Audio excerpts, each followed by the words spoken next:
চলুন আজকে ৩টা জিনিস নিয়ে কথা বলি, যা আপনি চাইলেও একটা পুরুষের মধ্যে বদলাতে পারবেন না। আপনি যতই মূল্যবান হন, আপনি যতই আপনার সঙ্গীর সাথে তাল মিলানোর চেষ্টা করেন, তার লাইফস্টাইলের সাথে, তার পার্টি, তার মুড, তার ফ্রেন্ডস, তার সবকিছুর সাথে, সে আসলে আপনাকে যদি মূল্যায়ন না করতে চায়, আপনি যতই তাকে মূল্য দেন, সে যদি না চায় তাহলে কিন্তু আপনাকে কখনোই মূল্যায়ন করবে না। সে বাইরের মেয়েদেরকে অডিশন বা ইন্টারভিউ নিতেই থাকবে।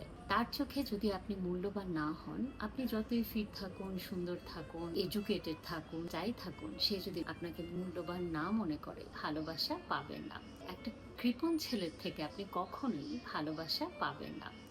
এটা কিন্তু আমি টাকা পয়সার কৃপণতার কথা বলছি না, আমি অল ওভার কৃপণতার কথা বলছি। যদি সে তখনই আপনার কাছে ভালোবাসা চায় যখন ভালোবাসাটা নিতে সুযোগ সুবিধা হবে, তার সুবিধা মতো আপনার থেকে ভালোবাসা চাইবে, আর আপনার নিডের সময় সে আপনার পাশে থাকবে না, সে আসলে ভালোবাসা দিতে, আপনাকে মূল্য দিতে কৃপণ।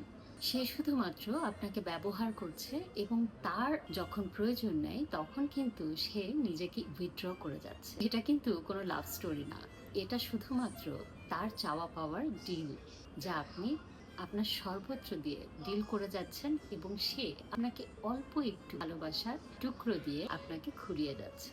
তৃতীয়ত, আপনি কখনোই একটা পুরুষকে শিখাতে পারবেন না কি করে একটা শক্তিশালী নারীর পাশে বা পিছনে থাকতে হয়। মাঝে মাঝে যদি আপনার ইটারনাল শক্তি তার ভিতরে গ্যাস লিকেজের মতো আগুন লাগিয়ে দেয়, যদি সে হঠাৎ করে এসে বলে যে তোমার অনেক বেশি চাওয়া পাওয়া, তোমার স্ট্যান্ডার্ড অনেক বেশি, তোমার মতামত অনেক জোরালো, অথবা তোমার ডিমান্ড অনেক বেশি, তুমি হাই অ্যাম্বিশিয়াস, আমার তোমার সবকিছু মিট করা সম্ভব নয়, তাহলে সে আপনাকে বোঝাতে চাইছে যে তুমি আমাকে ইনসিকিউর বানাচ্ছ, তোমার লেভেলে আসার মতো আমার কোনো ক্ষমতা নেই। এখন আপনি কি করবেন? আপনার আগুন কমিয়ে দিবেন? সেটা তো আপনার পক্ষে সম্ভব না।